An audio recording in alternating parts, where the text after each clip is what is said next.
சொத்து குவிப்பு வழக்கு தாக்கல் செய்த போது இது சாதாரண எஸ்டேட்டாக இருந்தது. ஜெயலலிதா இதனை வாங்கிய பின்பு இதன் தரமும் அழகும் மட்டுமின்றி படிப்படியாக பரப்பளவும் கூடியது. இடையிலும் வழியிலும் ஆங்காங்கே இருந்த சின்ன சின்ன எஸ்டேட்டுகளும் மிரட்டி வாங்கப்பட்டன. இத்துடன் தனிநபர்கள் சிலரிடம் இருந்த எஸ்டேட்டுகளும் ராவணன், சிவகுமார் உள்ளிட்ட சசிகலாவின் உறவினர்கள் பெயர்களில் கைமாறின. ஒட்டுமொத்தமாக தற்போது கொடநாட் எஸ்டேட் நிறுவனத்திற்கு சொந்தமாக 1600 ஏக்கர் தேயிலை தோட்டம் இருக்கிறது.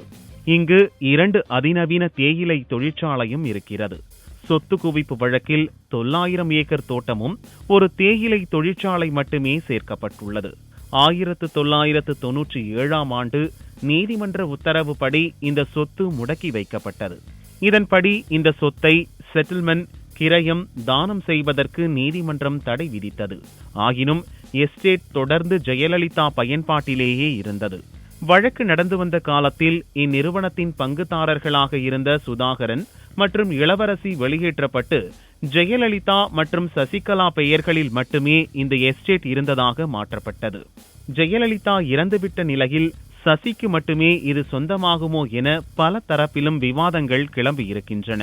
சொத்து குவிப்பு வழக்கு பட்டியலில் இருந்த மற்ற சொத்துக்கள் அரசால் ஏலம் விடப்பட்டாலும் இதை ஏலம் விடுவதற்கு வாய்ப்பில்லை என்றும், அரசுக்கு சொந்தமான தமிழ்நாடு தேயிலை தோட்ட நிறுவனத்திற்கு இந்த சொத்து மாற்றப்படும் வாய்ப்பு அதிகம் உள்ளது. பலரிடமிருந்து மிரட்டி வாங்கப்பட்ட இந்த சொத்துக்கள் பற்றி விரிவாக விசாரித்து பாதிக்கப்பட்ட உரிமையாளர்களிடமே மீண்டும் வழங்க வேண்டும் என்றும் கோரிக்கைகள் எழுந்துள்ளன.